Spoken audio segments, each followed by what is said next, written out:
Je vous souhaite la bienvenue à ce conseil municipal. C'est, je l'espère, le dernier conseil municipal que nous organisons rapidement, si ce n'est organiser l'hôtel de ville, au moins le retrouver physiquement et non de manière digitale. La situation, j'en viens toucher un mot dans un instant. Je vous parlerai un petit peu de la situation à la fois virale et vaccinale. Mais avant d'aborder cette situation dans notre ville et avant d'aborder l'ordre du jour du conseil, j'aimerais que nous rendions hommage aux victimes des événements tragiques de ces dernières semaines. Des événements qui, je le sais, ont bouleversé nos concitoyens et nous ont tous bouleversés.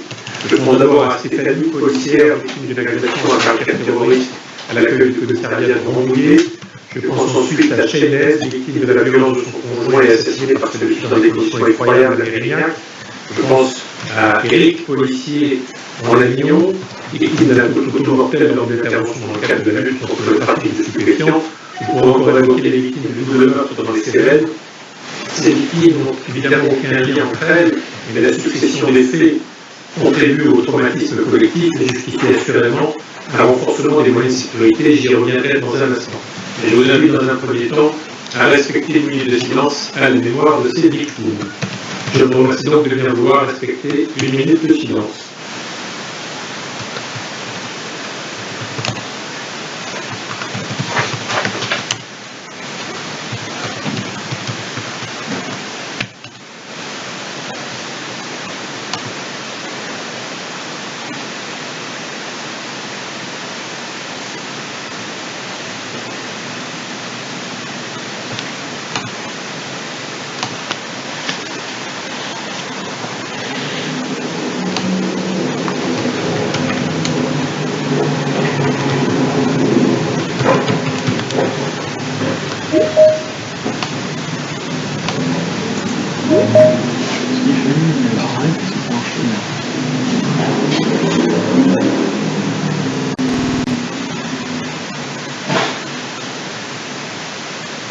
Je vous remercie toutes et tous. J'ai évoqué il y a un instant en rapport au concert des sécurités. Nous avons appris il y a quelques semaines que le commissariat d'Épernay bénéficierait prochainement de l'affectation de 12 fonctionnaires de police pour la rentrée de septembre. C'est énorme. Je félicite évidemment cette décision suite à plusieurs interventions du ministre de l'Intérieur. Et je dois dire qu'avec le démarrage du commissariat, nous trouvons une amélioration considérable des conditions de travail de ce service public de la police nationale qui, je le dis ouvertement, et ce n'est pas la première fois que je le dis, fonctionne actuellement dans des conditions que j'estime déplorables, tant pour les fonctionnaires de police eux-mêmes que pour toutes celles et ceux qui sont amenés à se rendre au commissariat pour déposer plainte. J'espère très sincèrement que l'arrivée de ces nouveaux fonctionnaires de police sera de nature à conforter l'équipe du commissariat qui, je peux en attester personnellement, fait un travail remarquable dans des conditions extrêmement difficiles. Concernant la situation sanitaire elle-même de notre ville, les indicateurs poursuivent leur amélioration. À la date du 16 mai dernier, c'est-à-dire hier, donc hier, le taux d'incidence dans la Marne était tombé à 135 sur 100 000. Le taux de positivité était de 5,1% et le nombre d'hospitalisés à Épernay s'élevait à 7 personnes. S'agissant de l'avancement de la vaccination elle-même, au centre d'Épernay, hors médecine de ville et pharmacie, les données que j'ai sont des données qui datent de vendredi. 14 632 personnes ont reçu une première injection de vaccin, 5 992 d'entre elles ont reçu leur seconde injection et bénéficient donc d'une vaccination complète. Depuis janvier, ce sont 20 000 injections qui ont été effectuées au centre de vaccination pharmacien. À partir, j'en suis sûr, adresser mes remerciements au personnel soignant des différents établissements. Je pense notamment à l'hôpital, à la clinique, mais également aux soignants libéraux, aux anciens médecins, aux internes qui peuvent procéder à la vaccination à l'arrivée de plus en plus nombreuse de personnes. Le début du confinement annoncé pour mercredi est une bonne nouvelle, bien entendu, mais il ne sera qu'une réussite que si, en plus de la poursuite de l'accélération de la vaccination, nous restons individuellement et collectivement prudents, d'où ce conseil aujourd'hui en visio, mais je pense qu'il est important qu'à partir de mercredi, la réouverture des terrasses, etc., nous soyons toutes et tous extrêmement vigilants.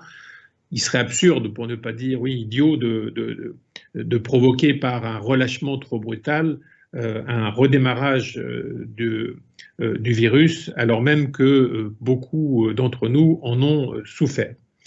Je vous invite donc évidemment à continuer à respecter les gestes barrières. Toujours parmi les bonnes nouvelles, je peux vous indiquer que l'inauguration du musée aura lieu le jeudi 27 mai. Nous l'attendions depuis un certain temps, la date vient d'être arrêtée. Pour des raisons sanitaires évidentes, cette inauguration ne ressemblera pas aux cérémonies traditionnelles en la matière, qui regroupent traditionnellement beaucoup de monde. Plusieurs séquences seront organisées dans la journée du 27 mai, de manière à éviter la présence simultanée d'un trop grand nombre de personnes. Vous serez toutes et tous, bien entendu, invités à participer à cette inauguration, mais nous travaillons encore à cet instant sur ces modalités d'organisation qui vous seront évidemment précisées. Je vous informe également que l'ouverture au public est programmée le samedi 29 mai, avec réservation préalable sur le site du musée, toujours dans le but de respecter les règles sanitaires. Je précise que la jauge sera dans un premier temps de 440 personnes par jour. Elle sera élargie sans doute à partir du juin prochain, mais avant de vous le confirmer, j'attends moi-même confirmation de ces éléments et du nombre exact de personnes qui pourront être accueillies de manière simultanée au musée. Voilà les informations que je souhaitais vous donner en introduction de ce conseil. Alors, nous allons maintenant procéder à l'examen de l'ordre du jour. Je vous invite d'ores et déjà à désigner un secrétaire de séance. L'usage veut que le plus jeune membre de l'Assemblée remplisse cette fonction. Il s'agit de M. Antoine Imbert. Pas d'abstention.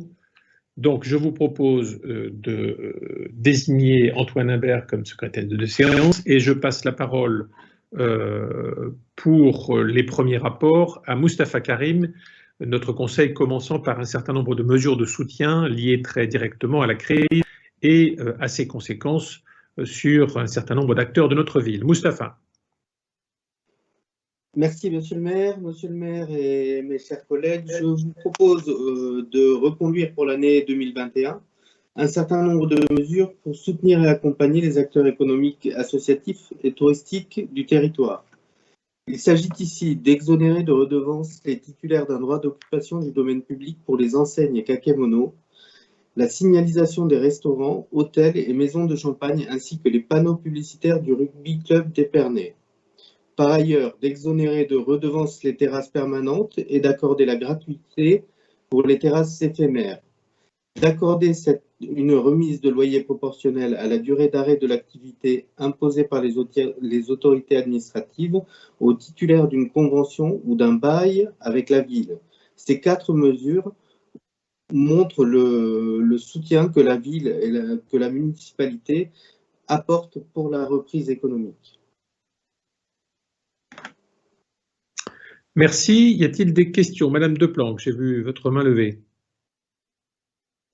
Oui, la Covid a transformé notre quotidien et révélé les choix désastreux d'Emmanuel Macron et de ses prédécesseurs en matière de protection sociale, de services publics et de souveraineté industrielle. Le bilan humain de la pandémie est terrible. La crise sanitaire et sociale se poursuit et accentue les inégalités. Le chômage progresse, nombre de revenus baisse, la demande d'aide alimentaire explose. Avec ses compétences, notamment en matière sociale, le conseil municipal peut et doit répondre à ces urgences. Ainsi, les aides dédiées aux commerces en difficulté pourraient être données sous forme de bons d'achat pour les personnes touchant les minimaux sociaux et ainsi aider les commerces de proximité et donner un élan au pouvoir d'achat des plus pauvres. Et ce quel qu'il soit. Car pour l'instant, ce sont surtout les restaurateurs et les autres commerces de boissons qui ont la possibilité d'avoir une terrasse, qui sont aidés, posant un souci d'équité en direction des autres commerces. Merci.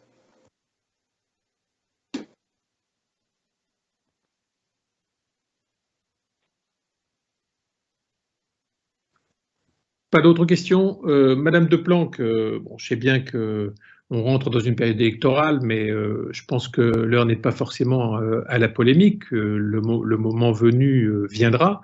Je voudrais simplement je ne me présente pas le roi, donc c'est pas pour ça que effectivement je mets en avant ce que je vous dis.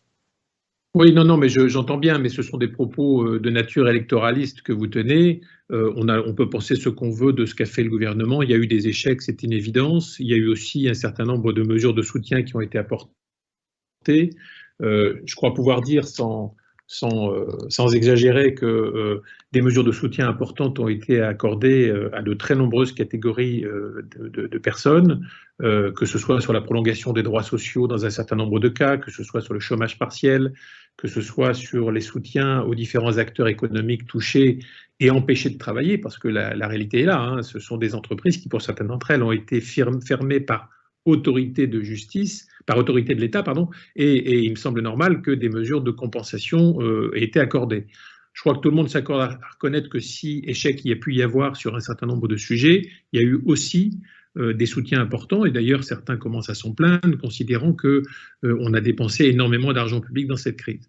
Donc là encore une fois, vous avez le droit de penser ce que vous voulez, mais je voudrais quand même apporter un peu de nuance, c'est le moins qu'on puisse dire, à vos propos, parce que tout ce que vous avez dit n'est pas vrai.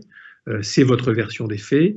Il y a d'autres réussites qui peuvent être mises en évidence, même s'il y a aussi des insuffisances qui ont été pointées dans cette crise. J'aurais donc, en ce qui me concerne, un point de vue plus modéré que le vôtre. Mais ça ne vous surprendra pas.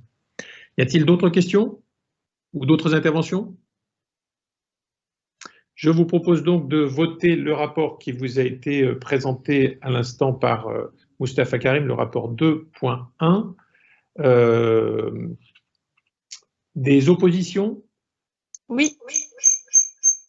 Alors, si ça ne vous dérange pas de donner votre nom à chaque fois plutôt que oui.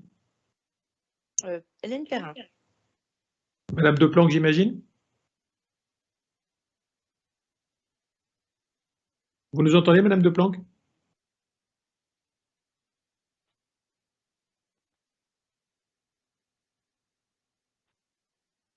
Est-ce que Madame Deplanque nous entend? Ah, ça y est. Je vote contre.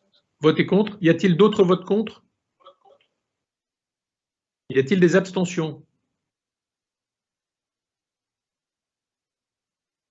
Je n'entends pas d'abstention, donc j'en déduis que le rapport a été voté par tous les autres. Je voulais vous préciser que sera présenté au Conseil communautaire lors de sa prochaine séance un dispositif de soutien tel que celui que nous avions adopté pour les commerçants, à savoir non plus des sparnachèques cette fois, mais des resto-chèques qui permettront aux consommateurs particuliers, évidemment, ce sera réservé qu'aux particuliers, de pouvoir accéder aux restaurants de l'ensemble du territoire de l'agglomération à des conditions plus avantageuses, avec donc en clair une possibilité de réduction de 20%, qui ne sera valable que pour les repas pris au restaurant traditionnel. J'entends par restaurant traditionnel les restaurants où on est à table. Hein, ce n'est pas de la vente à emporter, ce n'est pas des fast-food, c'est de la restauration traditionnelle, tout type de restauration traditionnelle. Et ce chèque ne pourra être utilisé qu'en semaine du lundi midi au vendredi midi. Nous avons eu une réunion de travail, et je voudrais remercier également Moustapha pour le travail qu'il a accompli en la matière, avec les restaurateurs qui s'inquiétaient de la perspective de ne pas avoir grand monde dans leurs établissements, notamment en semaine et le soir.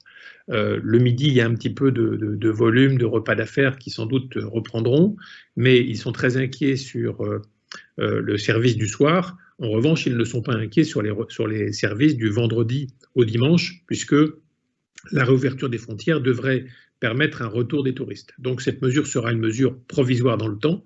L'objectif est évidemment de venir en aide à ce secteur qui est fortement un secteur à forte proportion d'emploi, de manière à ce qu'on n'ait pas de restaurants qui, après plusieurs mois d'inactivité, se retrouvent sur le carreau, faute d'un équilibre économique perdu du fait des conséquences de la crise. Donc tout ça vous sera présenté au Conseil communautaire, mais je voulais saluer cette initiative qui permettra à l'ensemble des restaurateurs du territoire, de l'agglomération, de bénéficier d'un soutien qui me semble tout à fait logique eu égard au traumatisme que les uns et les autres ont connu.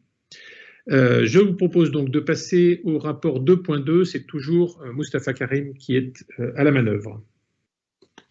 Encore merci, monsieur le maire. Il s'agit ici du report des abonnements en parking dans le cadre du 3e confinement de la crise sanitaire du Covid-19. Comme vous le savez, certaines activités commerciales et de services ont été concernées par des mesures de fermeture administrative. Une catégorie d'usagers du stationnement de la ville d'Épernay a été donc impactée par ces mesures.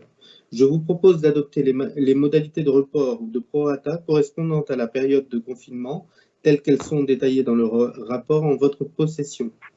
Les modalités opérationnelles diffèrent selon le type d'abonnement et les catégories d'usagers, mais elles permettront à tous de reporter des jours de stationnement payés, mais non consommés. Je vous remercie. Merci. Y a-t-il des questions? Pas de questions. Avis contraire? Je ne sais pas si on voit ma main levée. Ah non, j'ai pas vu votre main levée, monsieur. Je m'y suis mis un peu tard, autant pour moi. Ah, pardon, elle vient de s'afficher un instant. Allez-y, monsieur. Ouais. Oui, alors je vais être un petit peu, alors bon, c'est en lien et ça va dans le bon sens, comme je l'avais dit dans une précédente commission. Simplement, je voulais revenir sur un point alors qui va de pair, même si on va être un petit peu hors sujet, vous m'en excuserez. Mais c'est surtout par rapport à, effectivement, donc il y a des abonnements, que ce soit sur les parkings ou sur le centre-ville, pour les riverains et commerçants, qui sont donc là reportés du fait du confinement. Cependant, il y a aussi une population qui est venue là se garer sur du stationnement payant, qui d'ordinaire n'y est pas du fait tout simplement des travaux qu'on a eu ici en ville de manière assez conséquente. Je pense notamment aux riverains de la rue Pasteur qui se sont vus du coup déplacés du fait des travaux de la place Carnot, et qui se sont donc retrouvés à être amendés pour quelques-uns sur du stationnement là, et où j'avais abordé le sujet donc en commission, où il faudra également trouver une solution à leur sujet. Alors, on votera évidemment ce report, mais toutefois, c'est vrai qu'il serait bien de trouver une solution également à tous ceux qui n'ont pas d'abonnement d'ordinaire, puisqu'ils sont riverains de rues qui ne sont pas payantes, mais qui se sont malheureusement retrouvés obligés du fait des travaux qu'on a effectué ici dernièrement.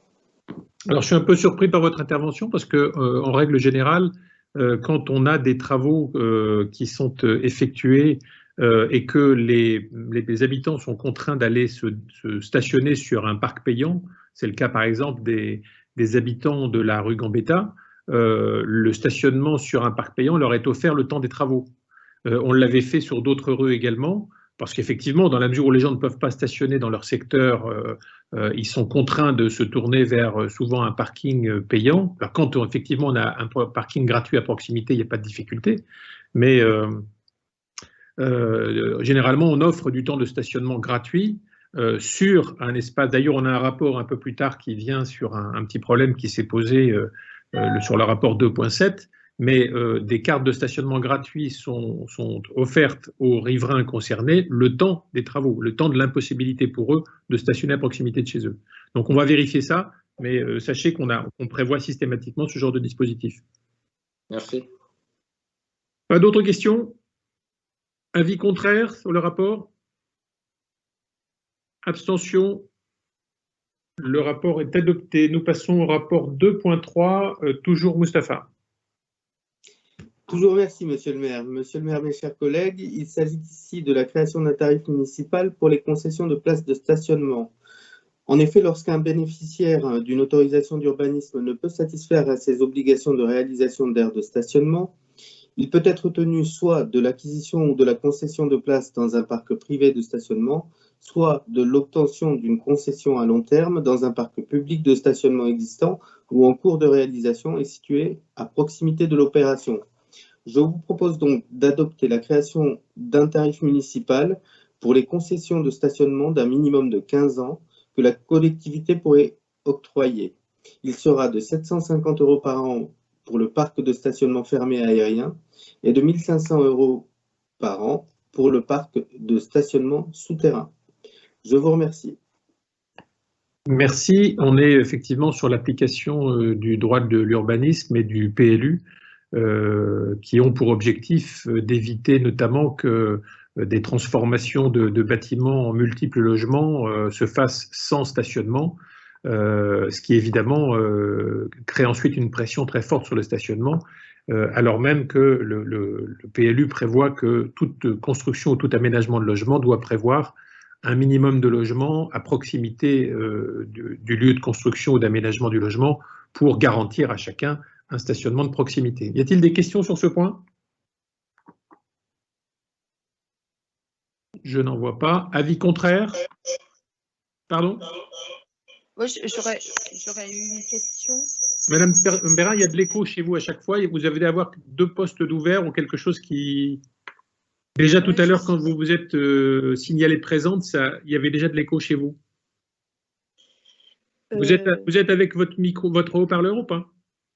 Oui. C'est peut-être le... Alors allez-y, pour l'instant ça fonctionne. Bon.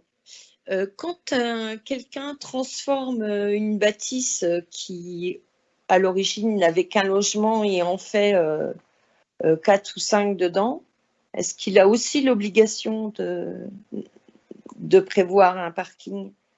Parce que là, ce n'est pas de la construction. Enfin, il ne peut pas inventer du stationnement là où il n'y en a pas. Mais sauf qu'effectivement, s'il y a 5 appartements dans une maison, il y a donc bien 5 locataires qui, pour certains d'entre eux, risquent d'avoir des voitures. Donc précisément pour ce genre d'aménagement, il est prévu à la charge du propriétaire l'obligation d'offrir une solution de stationnement aux propriétaires ou aux locataires des appartements qu'il crée. Oui. Je comprends que ce soit possible. Je comprends que ce soit possible quand c'est du neuf, mais quand c'est une maison qui, à l'origine, c'est justement tout l'enjeu, Madame famille. Perrin, c'est tout l'enjeu d'une compensation que le propriétaire doit à la ville quand il transforme une seule maison en plusieurs appartements. Donc, il y a des possibilités de trouver des compensations au travers notamment des parkings publics souterrains sous forme d'amodiation, choses comme ça. Monsieur Mathieu? Oui, simplement pour rebondir sur ce que ma collègue disait, et pour ce que j'en sais, il me semble qu'il y a, dans le cadre d'une rénovation et d'une division d'un bâti existant, justement, alors ça dépend effectivement si c'est une surface qui a été utilisée en T2, T3, si ça se transforme avec 3 logements en T2, effectivement, il y a ce qui existait déjà, il y a juste un complément qui est rajouté. Il me semble également que dans le cadre des règles de l'urbanisme au niveau de l'agglomération, il y a une disposition qui, dans le cadre de la réfection du bâti existant, prévoit quand même que ce soit légèrement réduit en termes de place, je ne sais plus à quelle hauteur, mais voilà, il y a quelque chose qui existe dans ce sens-là. Toutefois, alors moi, je m'interroge simplement sur un point, c'est que je trouve le montant par rapport à ce qui se fait ailleurs, parce que c'est normal et on va dire c'est classique, ça se fait. Simplement, je trouve le montant relativement excessif. J'ai fait un calcul, alors je n'ai pas les mêmes chiffres que dans ma délibération, alors j'ai peut-être mal regardé par rapport à ce qu'a dit M. Karim, mais moi j'arrivais à un montant, au minimum de 7 500 € pour une concession en gros sur 15 ans, et ça me semblait assez excessif par rapport à ce qui se fait ailleurs. Voilà. Alors Moustapha, sur le tarif lui-même, on vous fera parvenir une petite note pour vous expliquer dans quel cas on doit effectivement ou créer une place de stationnement ou souscrire une concession longue durée de stationnement, parce qu'effectivement il y a le cas des logements neufs, donc là toute construction doit s'accompagner évidemment de places de logement correspondantes, et il y a le cas des rénovations, où on peut transformer parfois des maisons une maison peut devenir 5 logements. Et évidemment, s'il n'y a pas de disposition de ce type, le risque c'est que ce genre de pratique se multiplie et qu'on se retrouve très vite dans certaines rues avec un nombre de voitures bien plus important que le nombre de maisons existantes, tout simplement parce que les maisons se sont transformées en appartements. Alors, il va de soi que certains propriétaires font de bonnes affaires dans ce genre de situation, mais finalement reportent sur la ville et sur le domaine public des exigences de stationnement qui sont très directement liées au fait qu'ils ont transformé un logement en 5 logements. Donc ces mesures, elles existent un peu partout. Ce que je vous propose peut-être, c'est de vous faire parvenir par l'intermédiaire du service une petite fiche très précise en la matière pour vous expliquer la réglementation applicable. Elle découle, encore une fois, du Code de l'urbanisme, mais également du PLU. Joachim, tu voulais rajouter un mot? Non, tu as tout dit. C'est simplement que voilà, toutes ces transformations d'habitations anciennes ou des changements de destination ne peuvent pas être au détriment de la collectivité, sachant qu'en hyper-centre-ville, eh bien, c'est donc l'espace qui est contraint. Et quand on parle de développement durable aussi, il est important de penser que l'hyper-centre-ville a un volume restreint. Donc, il faut bien qu'il y ait une compensation. Et plus on est dans une grosse ville avec un centre très actif, etc., plus les prix montent sur la valeur de compensation de ces stationnements. Et ce n'est pas illogique. Voilà. Alors, c'est des habitudes que nous n'avons pas dans des petites villes moyennes comme les nôtres ou dans la ruralité, bien sûr, parce qu'on croit que l'espace est consommable à n'en plus finir. Mais vous connaissez comme moi toutes les difficultés qu'on a en termes d'aménagement dans des petites villes anciennes comme les nôtres, qui ne sont pas toujours prévues pour avoir 2 ou 3 voitures par foyer. Alors si on multiplie ça avec des belles maisons qui sont redécoupées en plusieurs appartements, eh bien, il faut bien qu'il y ait une compensation. Monsieur Mathieu? Oui, tout simplement pour rebondir sur ce qui vient d'être dit. Moi, l'objet de mon intervention n'était pas tant finalement ce qui est là prévu dans ce cadre-là, surtout que ça existe déjà et par ailleurs ça existe également, comme je le disais, surtout qu'on a une compensation est tout à fait normale, comme vous l'avez dit, pour éviter d'engorger au maximum la voie publique d'un point de vue du stationnement. Sans compter, comme je vous le disais, que pour favoriser, en plus je crois qu'il y a quelque chose de prévu déjà, j'ai plus le détail exact, mais que pour favoriser la rénovation du bâti existant, etc., plutôt que de la construction, il y a déjà une moins-value finalement sur ce qui est demandé aux propriétaires qui investissent sur ce type de biens. Moi, comme je vous le disais, ce qui m'étonne, c'est plutôt le montant de ce qui est proposé là, puisque par rapport à ce qui peut être proposé par ailleurs, justement, je trouve ça très excessif. Voilà. Il me semble que le montant indiqué, c'est ni plus ni moins que la multiplication des tarifs d'abonnement sur une longue durée. C'est exactement ça. Donc, les calculs ont été faits de cette manière-là et on ne les a pas sortis d'un chapeau, en fait. Donc, voilà, c'est absolument pas arbitraire. C'est ce qui se pratique aujourd'hui au niveau du stationnement. Alors, pour information, on a eu déjà le cas, je crois, lors du dernier conseil municipal où on a eu une délibération en ce sens pour Madame Berrier de mémoire, qui avait la boutique Zen Toutou et qui est en train de transformer son habitation en lieu de travail. Donc, on a déjà vu ça se faire et visiblement, ce n'est pas en dehors des clous. Merci pour cette précision. Sur ce rapport, avis contraire? Abstention? Oui, Denis Mathieu. D'autres abstentions? Oui, excusez-moi, j'ai pas mis le micro. Antoine Habert. OK. Le rapport est donc adopté. Je vous remercie. Nous passons au rapport 2.4. Christine Mazy. Oui, merci, monsieur le maire.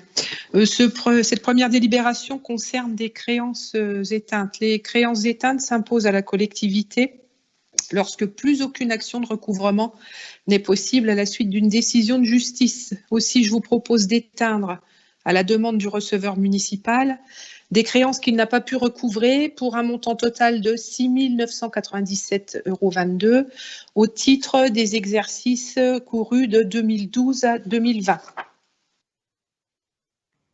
Merci. Des questions? Ce sont souvent des accumulations de petites créances. Oui, tout à fait. Le montant moyen d'une créance est de 40 €. D'accord. Avis contraire? Abstention?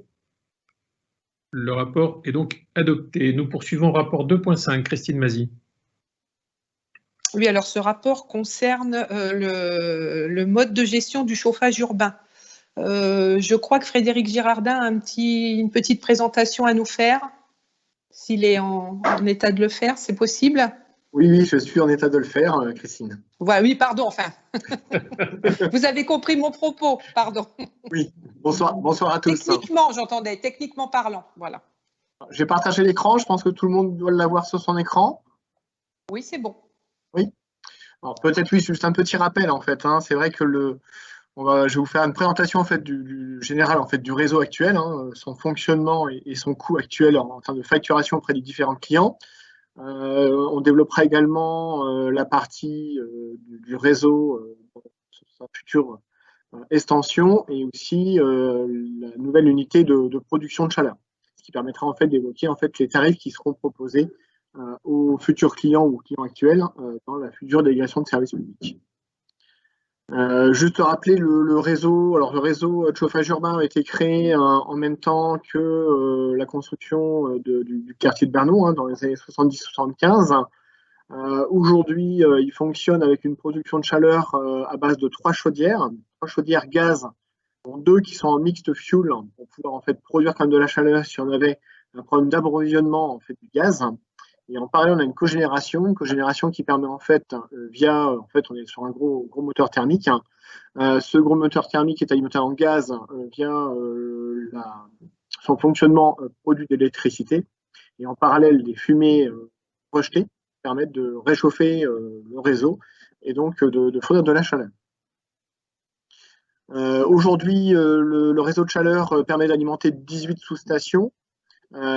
Essentiellement tous les logements en fait du quartier de Bernon, mais aussi du quartier de la Vôtre. On a quelques établissements publics, bien sûr, les établissements appartenant à la collectivité, à la ville d'Épernay qui sont sur ce secteur, donc les écoles, la médiathèque, les gymnases également. Et on a une antenne qui va jusqu'au gymnase Godard-Roger et qui alimente actuellement aussi Sainte-Marthe. Ce qui est prévu très prochainement, l'été prochain, c'est de raccorder également Paul Roger. Ce réseau de chaleur aujourd'hui correspond à une puissance de 16 000 MWh, qui correspond à l'équivalent en fait de la fourniture de chaleur pour le chauffage et l'eau chaude sanitaire de 1600 logements. Son tarif aujourd'hui est de 82,9 € hors taxe le mégawattheure, soit 93 €. En fait, vu qu'on est sur une énergie fossile, on a une TVA à 20%. De plus, à ce tarif est inclus une nouvelle taxe qui a été mise en place il y a 4-5 ans, qui s'appelle la TGCN, qui permet en fait de financer le développement des énergies renouvelables, qui pèse à peu près 10% sur ce tarif, donc qui est déjà très important. Lors des études qu'on a menées pour la future exploitation du chauffage urbain, on s'est posé la question justement du développement du réseau. L'intérêt de développer le réseau, c'est de pouvoir refaire des investissements et de les amortir plus facilement et à moindre coût au vu de la structure du futur réseau. Ont été identifiées 3 grandes antennes. Une antenne qui partirait sur Beethoven, qui permettrait en fait d'alimenter 44 logements de Plurial. Une grosse antenne qui descendrait sur le nord, donc par la rue Maurice-Cerveau et les rues de Bernon et Croix de Bussy, qui permettrait en fait d'alimenter des maisons de champagne sur ce secteur, et une antenne qui partirait sur le sud pour alimenter entre autres le centre hospitalier et également tous les bâtiments qui sont situés sur le parc Roger-Menu. Ce que l'on voit, c'est qu'en fait, on a 3 antennes. Ces 3 antennes permettent en fait d'avoir une augmentation des consos de 22 000 MWh, ce qui nécessite de créer pas tout à fait 8 km de réseau. Après, pour que ce soit rentable, il faut que l'on vérifie qu'on soit bien dans le seuil de financement du fonds de chaleur mis en place par l'ADEME. Ces financements de réseau peuvent être financés à hauteur de 40 à 50% par l'ADEME, mais pour cela, il faut que le ratio mégawattheure mètre linéaire soit supérieur à 1,5. Donc on voit en fait que sur la première extension, on est à 2,54, la deuxième extension, on est à 3,6, et la troisième, la branche Beethoven, on est à 7,43. En fait, l'ensemble de ces antennes sont bien au-dessus du seuil de 1,5. Ce qui est intéressant aussi de voir sur le fromage d'en dessous, c'est qu'on a une répartition beaucoup plus équilibrée aujourd'hui, dans le futur projet d'extension du réseau, où en fait on aurait grande part d'industriels et de santé qui s'ajouteraient au logement et au tertiaire et au scolaire actuel. En termes de production, aujourd'hui, comme on l'évoquait, on a la majorité en fait du fonctionnement se fait via en fait la cogénération. Cette cogénération doit être renouvelée tous les 12 ans, a été renouvelée en 2017 de mémoire, et donc est partie, on a un contrat d'obligation d'achat jusqu'en 2029. L'intérêt justement de cela, c'est de revendre l'énergie produite en électricité à EDF au prix de 10 € du mégawattheure, qui permet en fait de baisser le prix du mégawattheure. L'inconvénient, c'est qu'on a une taxe carbone, on a du CO2 qui est produit vu qu'on a une énergie fossile. Donc on a deux intérêts, en fait, deux possibilités sur le futur contrat d'exploitation qu'on aura. C'est soit de mettre à disposition cette cogénération qui est relativement récente, donc avec un maintien en état et un fonctionnement exceptionnel. Donc, ça veut dire que le jour où il y a un problème d'approvisionnement d'EDF en électricité, le futur délégataire, on lui demandera en fait de démarrer la cogénération pour produire de l'électricité. L'autre solution, c'est de la garder en fonctionnement, comme aujourd'hui, avec un maintien en état, mais par contre, ça aura forcément un impact sur le tarif, parce que le tarif est un peu plus fort, et parce qu'on est sur le tarif du gaz, et on dégrade légèrement le taux d'énergie renouvelable, parce qu'on serait en énergie fossile partiellement. On a étudié aussi la possibilité de s'orienter sur la chaleur fatale. Un exemple est pris, c'est Verania, mais il y a peut-être d'autres solutions. Rien n'est signé aujourd'hui, on est en discussion avec différents industriels. L'intérêt, c'est d'aller chercher en fait chaleur à 10 € en production au mégawattheure. Ça nécessiterait de mettre en place des conventions de fourniture de chaleur avec des durées d'engagement. Les gros intérêts sont techniques, environnementaux et territoriaux. Le biomasse a été étudié également en parallèle. Donc, ce que l'on souhaiterait, c'est développer sur le futur réseau de chaleur du biomasse avec de la plaquette forestière, mais également les rejets et les déchets en fait, qui viennent du vignoble, avec les souches des vignes, donc lorsque les vignes sont arrachées, mais également aussi les autres bois qui sont récupérés lors de la gestion de la vigne. Voilà, et en parallèle, on étudie aussi l'utilisation de ce qu'on appelle en fait le HPC Black Pellet. En fait, c'est du bois en fait qui est du pellet qui est torréfié et qui permet en fait d'avoir des meilleurs rendements en termes de combustion et de rendement de chaleur, production de chaleur. Donc, différents scénarios seront proposés aux futurs exploitants. Là, j'en ai pris deux pour vous montrer en fait l'intérêt du développement de la production d'énergie de chaleur. Dans le premier schéma, en fait, on a un mixte cogénération bois, chaleur fatale, gaz, mais avec une cogénération qui est mise à disposition, comme je vous l'expliquais. Donc, ce qui permet en fait d'avoir une énergie renouvelable à hauteur de 84%. Le deuxième scénario qui est exposé, là en fait on a la cogénération qui est en fonctionnement classique, et là on voit qu'on a en fait une énergie renouvelable qui est à hauteur de 67%. Toujours un gros intérêt, en sachant que ce qui est intéressant, c'est que plus on a d'énergie renouvelable, et plus le tarif sera attractif, et surtout que le tarif sera maîtrisé en fait, plus l'énergie est renouvelable et plus le tarif sera stable. L'intérêt aussi, c'est de dépasser à minima les 50% d'énergie renouvelable pour avoir une TVA réduite. Donc, on passerait d'une TVA à 20% à une TVA à 5%. Sur les tarifs, les gros intérêts en fait de développer le réseau et de modifier sa production de chaleur, c'est de faire baisser son coût. Donc, tout à l'heure, on l'évoquait, on était à 93 € du mégawattheure. L'objectif, suivant les scénarios qui seront retenus, on devrait être situé entre 65 € et 72 € du mégawattheure. Ce qui aura aussi une incidence en fait sur le prix, c'est bien sûr la durée de la future délégation de service public. Plus elle sera longue, plus ça permettra en fait d'amortir sur une plus longue durée, et plus le prix sera bas. Donc l'objectif est globalement d'être sur un tarif qui va se situer entre 65 et 73 € du mégawattheure auprès du client. Voilà, j'ai fini pour mon explication. Je ne sais pas s'il y a des questions particulières. Merci Frédéric pour cette explication très complète. Vous avez bien compris que l'objectif, c'était d'abord de faire en sorte que ce réseau de chaleur soit alimenté par des énergies renouvelables plutôt que par des énergies fossiles.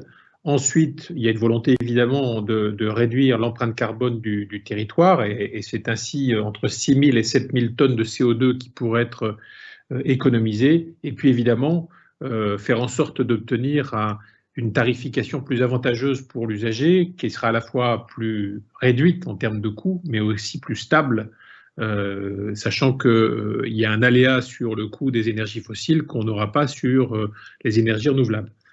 Alors, Madame Perrin, puis Monsieur Mathieu. Oui, excusez-moi. Nous avons pu constater avec l'eau et l'assainissement comment une gestion par une délégation de service public pouvait être source d'opacité et d'effets pervers. La gestion publique, à contrario, permet que les résultats soient réinvestis dans le développement du patrimoine et surtout, elle permet aux élus d'avoir la main sur les outils afin de les orienter de manière à les adapter aux spécificités du territoire, d'ancrer localement les emplois, de travailler sur l'efficience de l'intérêt général. C'est la solution pour développer une gestion durable dans un contexte de changement climatique. Si votre choix implique que ce soit le délégataire qui investisse, il faut tout de même préciser que cet investissement sera subventionné par l'argent public au minimum à hauteur de 40%, si ce n'est plus, de la dépense d'investissement. Or, le contrat d'une durée de 20 ans, comprenant l'amortissement de l'investissement, ne comprend pas l'abondement des investissements de l'argent public pour les investissements, ce qui est loin d'être anodin et devrait être calculé au prorata de l'argent directement investi par le prestataire. D'autre part, la solution retenue d'avoir une source multiple de combustible nous paraît pertinente. Nonobstant, il serait souhaitable d'envisager un multisite afin de permettre de récupérer la chaleur fatale émanant des entreprises qui sont géographiquement loin de l'implantation du chauffage et par là même de repenser le chauffage dans son ensemble sur notre territoire. D'autre part, nous nous posons un certain nombre de questions. Quelle est la pertinence de la solution Veralia, car le risque est grand sur une telle distance d'avoir une grosse déperdition de la chaleur transportée. Quelle politique de collecte de la biomasse? Les bois de vigne ne sera pas fournis toute l'année. Ne serait-il pas envisageable de collecter de nouveau les déchets verts des particuliers? D'autre part, la biomasse, outre le fait d'avoir des cycles de collecte, doit être stockée. Où se fera le stockage? Dans quelle proportion pourrons-nous stocker de la biomasse puisque c'est un produit qui se dégrade, le stockage aura-t-il un temps contraint?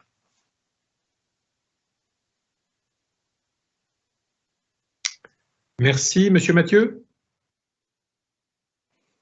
Oui, cette délibération qui nous est présentée à certains pour la semaine dernière en commission et pour le reste transmise là, il y a quelques jours en prévision de ce conseil est intéressante. Cependant, sans travail préalable, il paraît difficile de l'apprécier, tant dans ses aspects techniques et juridiques. Un débat de notre conseil ou une information préalable aurait été appréciée, même s'il faut souligner et remercier du coup le travail que vient de faire M. Girardin en la matière.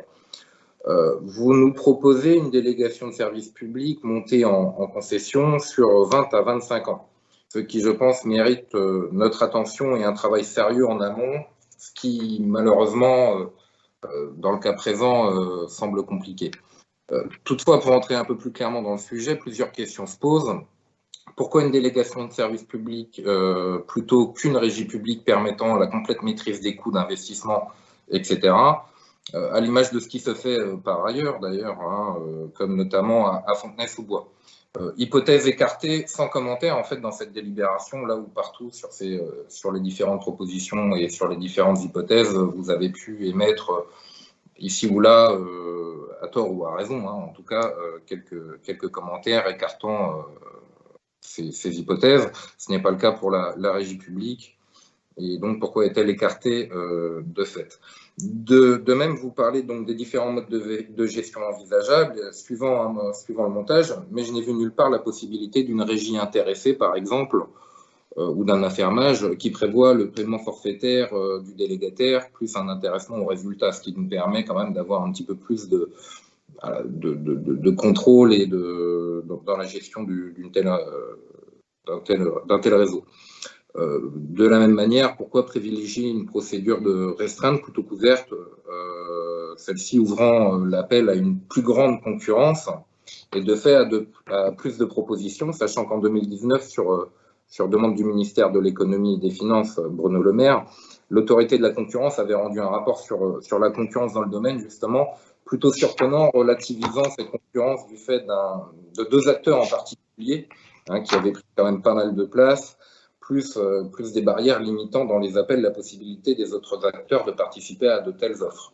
Bref, j'achève tout simplement en vous disant qu'un travail collectif me semble important sur un tel sujet, puisqu'il nous engage et engage la ville sur 20 ou 25 ans. Et ce n'est pas un sujet où il serait souhaitable donc d'utiliser ce temps d'ici à novembre 2022. On aurait donc le temps de pouvoir débattre et de travailler à peu près tous ensemble pour essayer de trouver en tout cas une solution peut-être la plus efficace possible.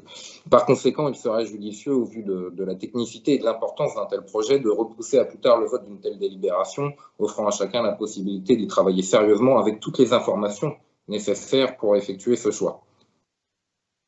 J'en profite pour signaler au passage qu'il y avait une petite coquille au chapitre 6.1 de cette délibération. Merci. Jonathan? Oui, merci, monsieur le maire.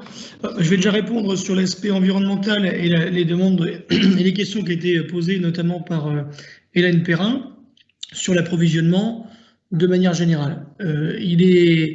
Oui, on va bien sûr regarder sur le bois de vigne, mais là aussi, il y aura plusieurs modes d'approvisionnement. On aura aussi des plaquettes de bois qui seront faites en local, que ce soit dans les Ardennes ou dans la région Grand Est. C'est ce qui est aussi privilégié. C'est pour ça qu'on n'aura pas une seule source de bois, j'ai envie de dire, mais plusieurs bois différents. Pour ce qui est des déchets verts, c'est encore différent puisque on est sur une chaufferie qui a besoin de bois sec et le déchet vert serait plutôt dans un méthaniseur. Donc c'est pas encore le même mode de. On a pensé à cette solution-là, mais c'est encore un autre mode technique de production d'énergie. Donc ça ne peut pas être utilisable ici. Il faut vraiment de la matière sèche qui est de bois ou de la bois de vigne sec également, évidemment.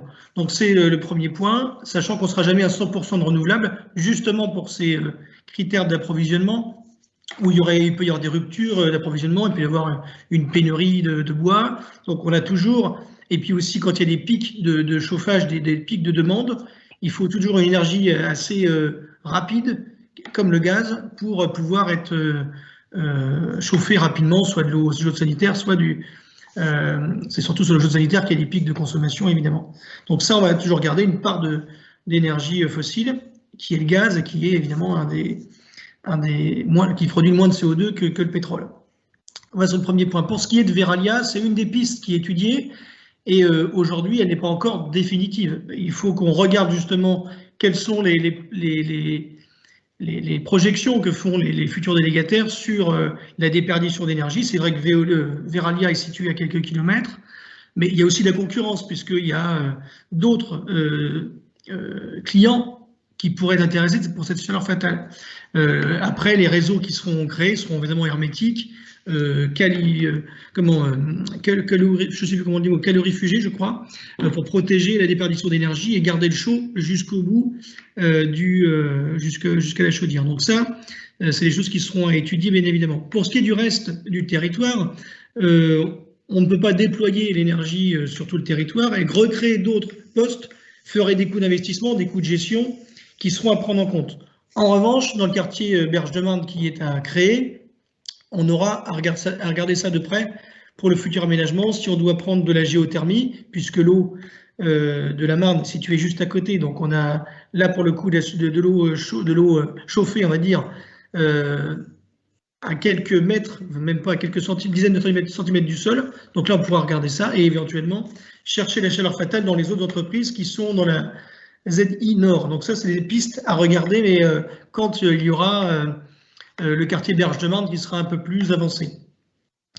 Voilà ce que je peux répondre pour la partie environnementale. Ensuite, pour la partie gestion, une DSP nous permet d'avoir un droit de regard quand même. Je vous rappelle qu'il y a quand même une consultation, un comité, une commission consultative des services publics locaux. Ça en fera partie si on est en DSP. On pourra suivre évidemment tous ces investissements, demander des comptes aux délégataires.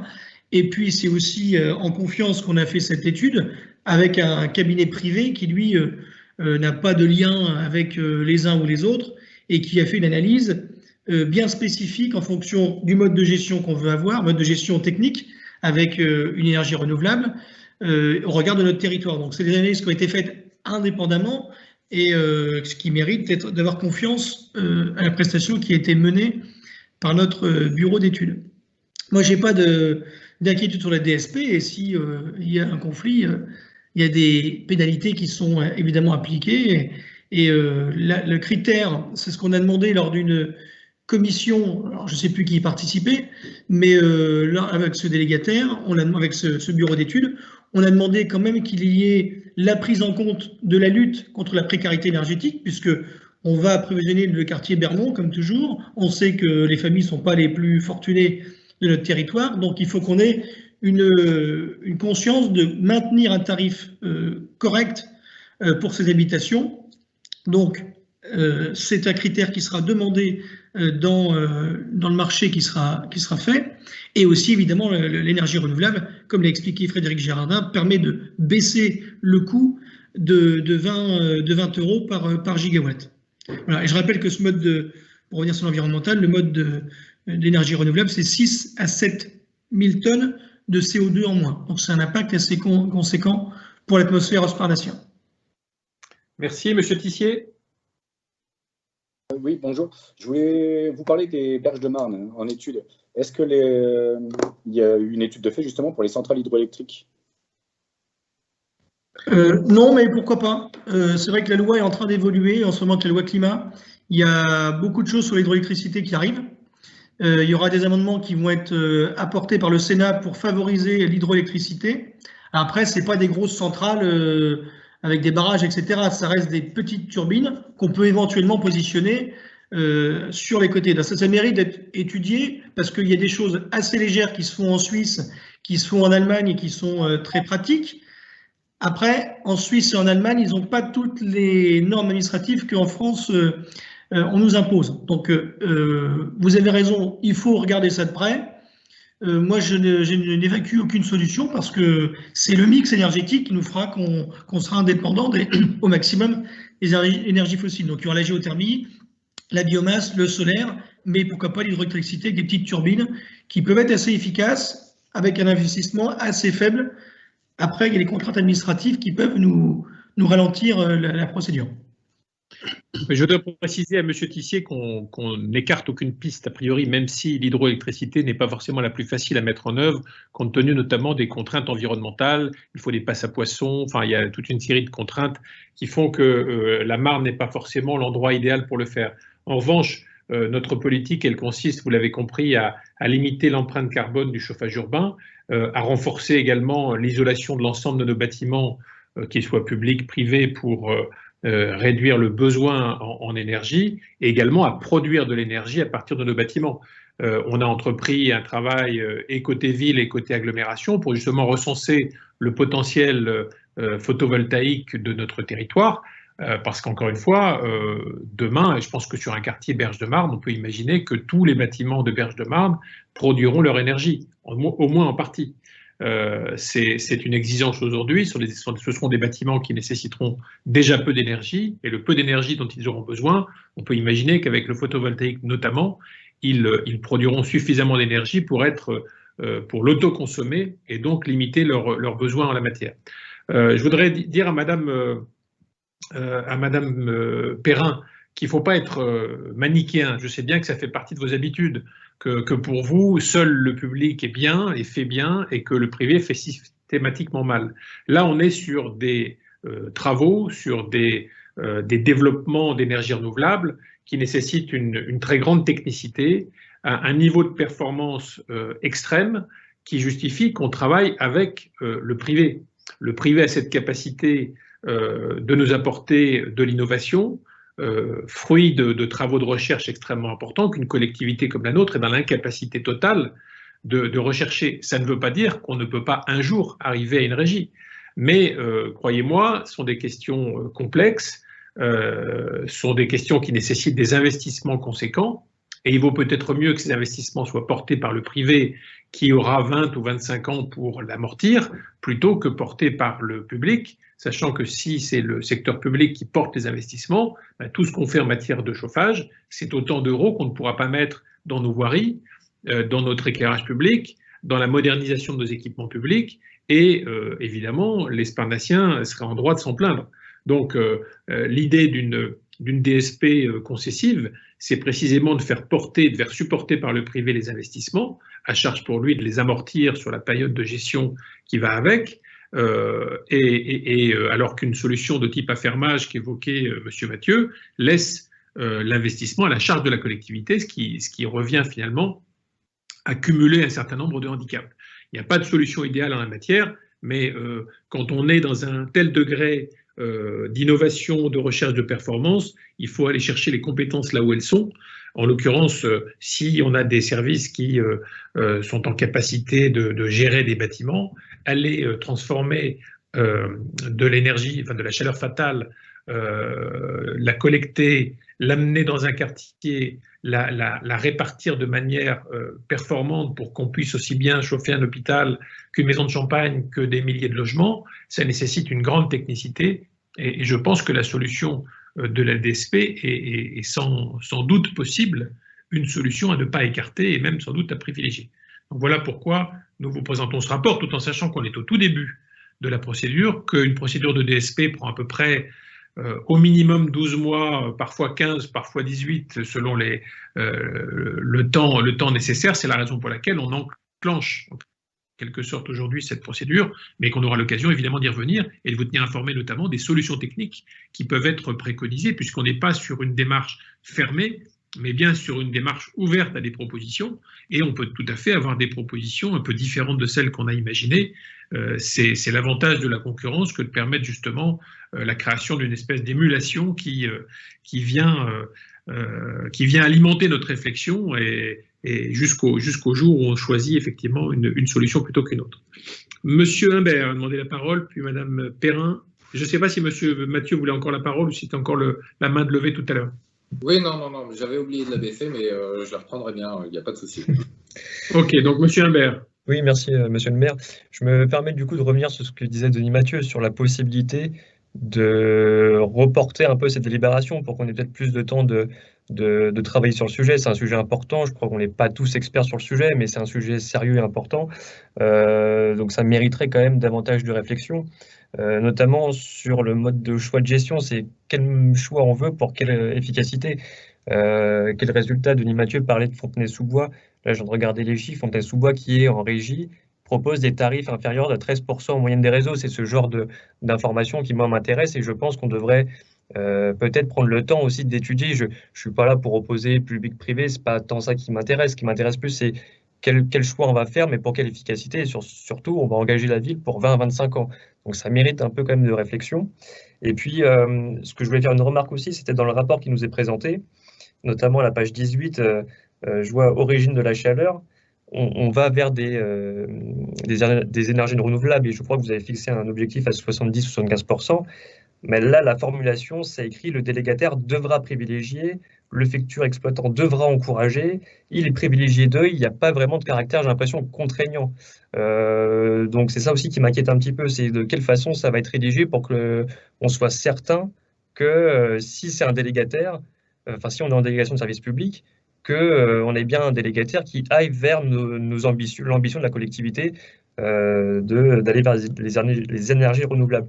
Et je pense que, nous, on aurait quand même aimé un peu plus de temps pour travailler le sujet et puis pour peser le pour et les contre et les avantages et les inconvénients.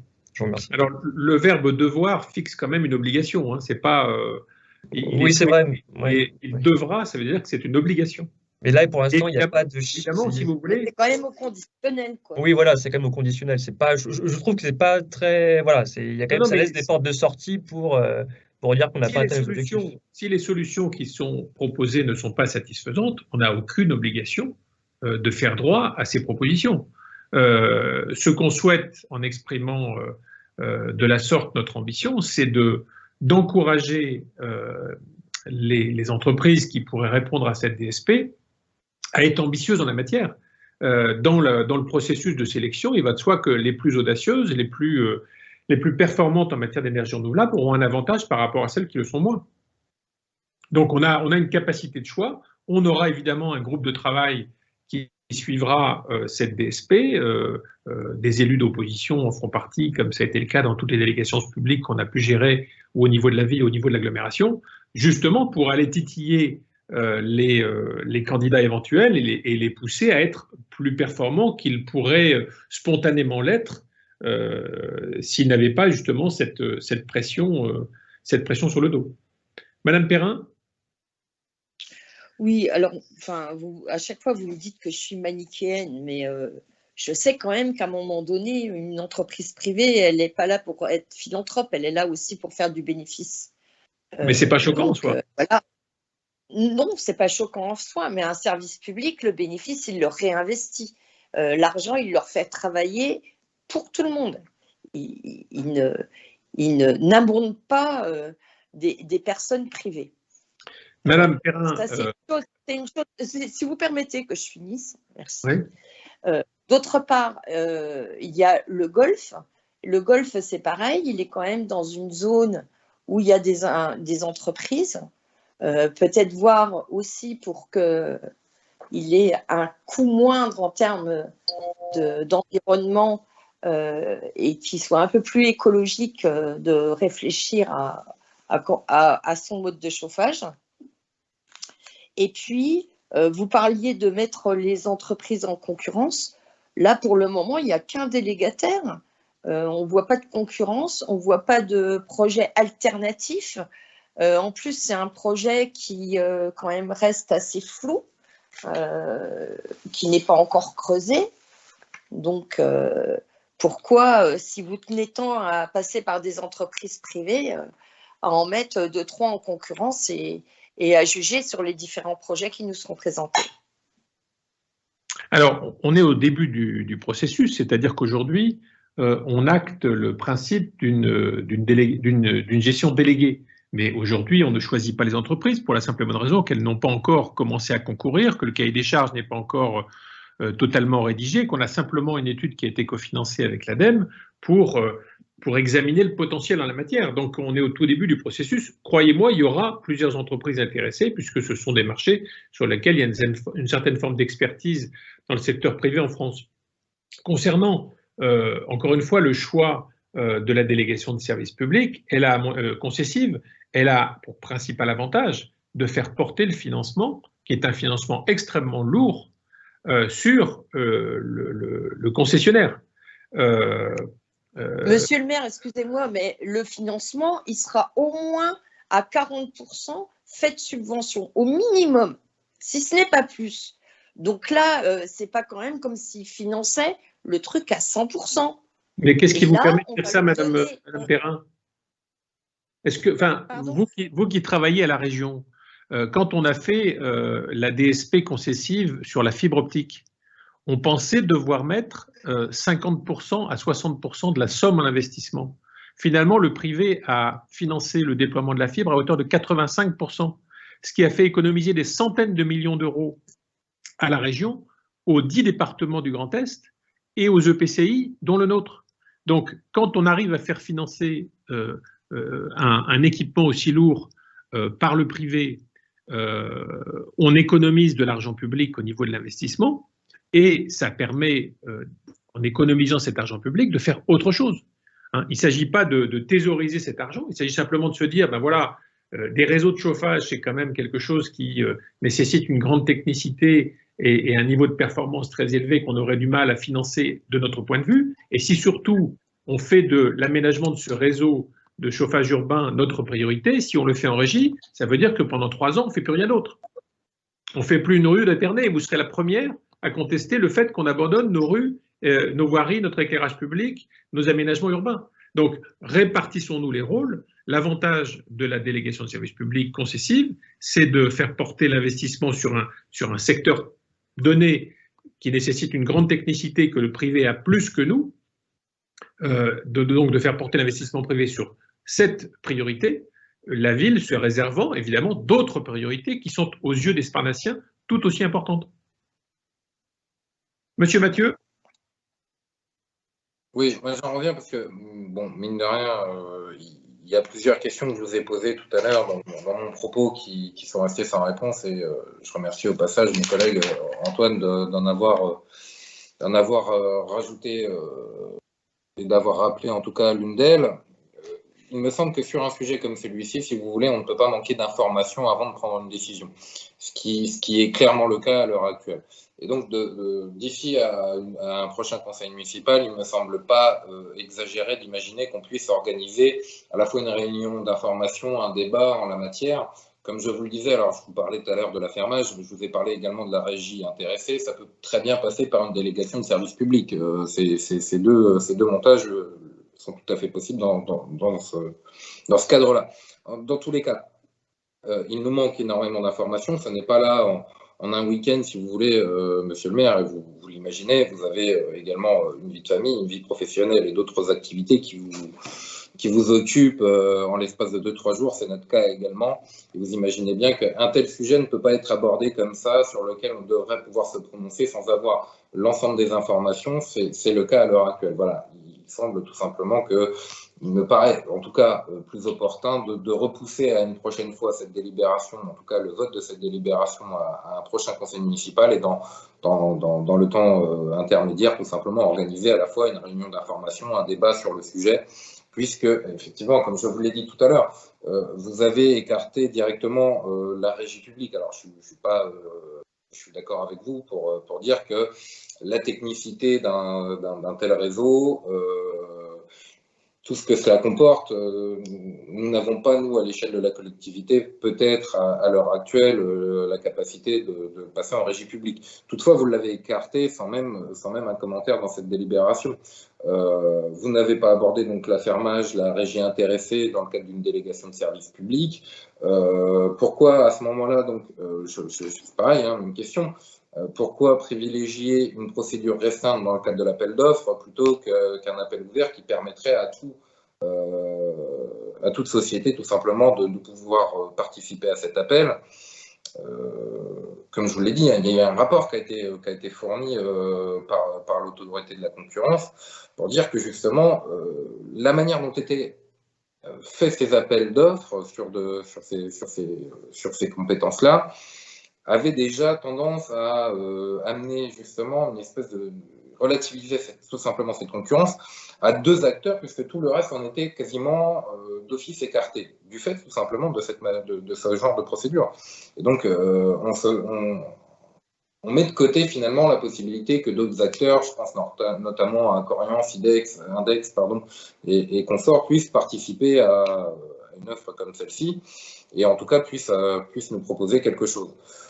Voilà, donc en tous les cas, c'est pas en 2-3 jours, comme je vous le disais, qu'on peut avoir une idée globale et qu'on puisse être totalement informé sur un sujet comme celui-ci. Il me semblerait, en tout cas, si ce n'est intelligent, au moins opportun, de reporter le vote d'une telle délibération à plus tard, histoire qu'on puisse avoir, nous, à l'échelle du conseil municipal tout entier, avoir un maximum des informations relatives à la prise de décision sur un engagement, en tout cas pour la commune, de 20 à 25 ans.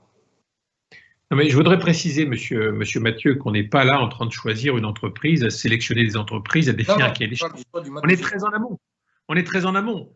J'affirme avec force que notre collectivité est dans l'incapacité totale de mener une telle politique, parce que d'abord, elle n'a pas la ressource humaine. Deuxièmement, cette ressource humaine, on n'a pas forcément vocation à être gestionnaire de chauffage à notre niveau. On n'est pas une collectivité allemande qui gère cela depuis des décennies en interne.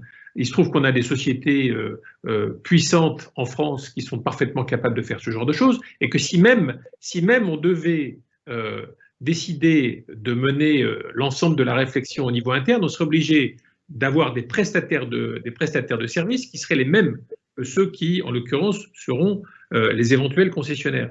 Le choix du mode de gestion, il est simple, c'est que, n'étant pas dans la capacité d'investir nous-mêmes dans un réseau, parce qu'on n'a pas la technicité pour le faire et qu'il faudrait, avant de décider d'opter pour une éventuelle démarche en régie, il faudrait mener tellement d'études en amont que finalement, avant même d'avoir posé le premier morceau de tuyau, je pense qu'on risquerait d'être déjà sacrément investi au niveau du budget municipal pour ne pas être en situation de suivre l'opération derrière comme il le faudrait.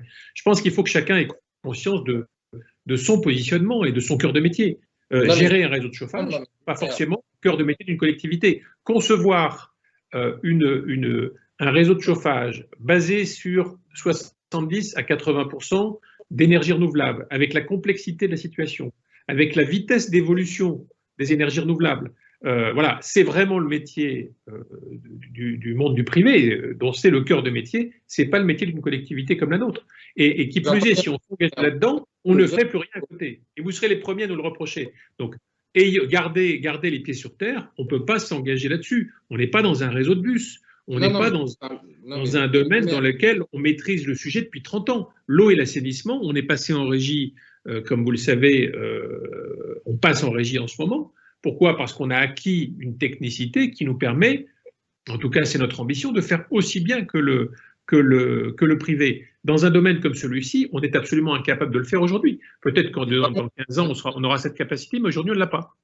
Ce n'est pas mon propos, monsieur le maire. Et j'entends bien qu'effectivement, la technicité est l'objet du jour et le choix de la gestion, du mode de gestion du mode de chauffage urbain.